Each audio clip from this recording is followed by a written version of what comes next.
Hello, Sarah from South London Sling Library here.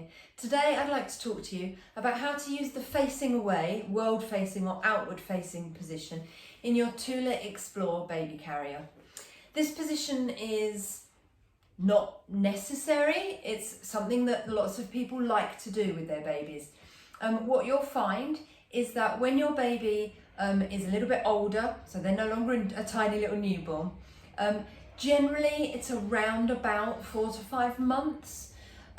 So they've got rock solid head and neck control now, and they're tall enough that if you put them in the facing away position, the body panel of the carrier only comes to the top of their chest, not right up under their chin here. What you'll find is at this age they're very interested in seeing everything that's going on around them, and that's absolutely fine. They do, however, also want to see what you think about what they're seeing.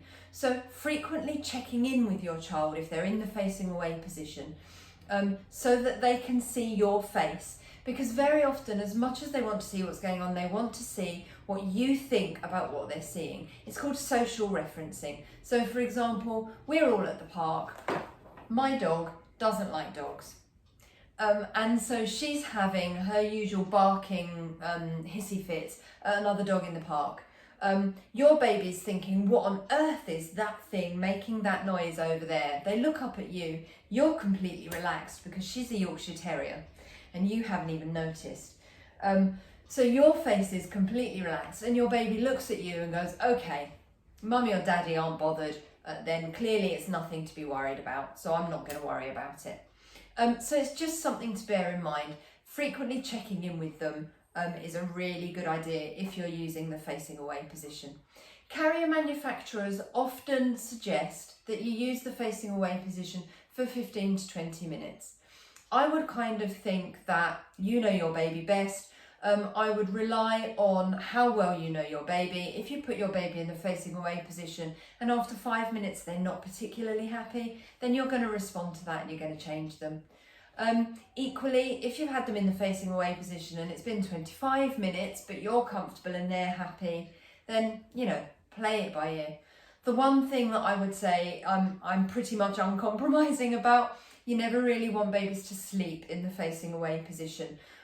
The body panel of the carrier can be, even if it's just at the top of their chest, if their head flops over the edge, it can be a hazard to their airways. So making sure that they're always nice and awake, they've got that rock solid head and neck control, they're able to guard against the movements of your body. So to change your Tula Explore to be the right configuration to use the facing away position, the first thing we need to do is change the seat. So regardless of the seat size setting that your baby is on, when you're using the facing away position, you want to make the seat as wide as possible. This helps to create a bucket seat to scoop your baby's knees up and lean their weight back into you. So regardless of the size setting they're on when they're facing you, when they're facing away, you want to undo all of those poppers. I've already done this side. You've got 3 poppers on either side.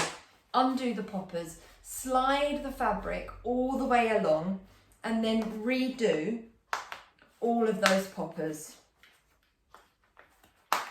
So you've got 3 poppers done up on this side and 3 poppers done up on this side. I'm now going to put the waistband on just because it makes it a little bit easier for me to do the next section.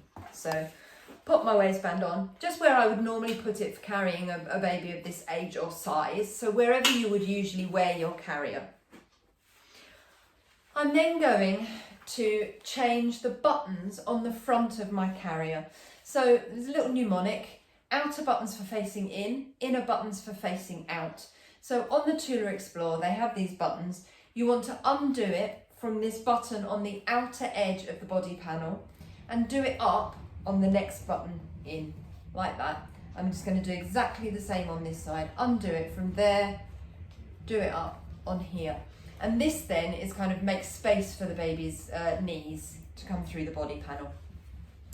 Now I've got tiny little T-Rex arms. I find it really difficult to get back clips done up. So I'm going to do my little back clip cheat. Get hold of my back clip on one strap and the other strap. And I'm going to get that done up in front of me where I can see it. I already know that's the right width for me. And then I've got that strap nice and long. I'm going to make this shoulder strap nice and long too. Then I can just hold my baby and chuck that back clip over my head. Just makes it a little bit easier for me. So now I need my baby.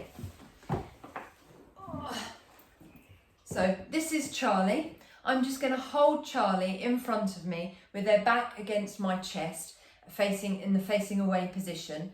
And I'm going to pop a hand here, kind of under Charlie's bottom, round about their groin. And then I can just take the body of the carrier up between Charlie's legs and then bring that hand again to the outside of the carrier. I can then find my back clip, chuck my back clip over my head, and then put my arms into the carrier like a jumper, like so.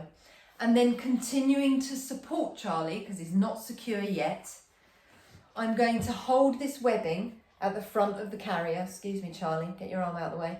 Hold this webbing at the front of the carrier. I'm going to follow that backwards until I find my extra piece of strap there.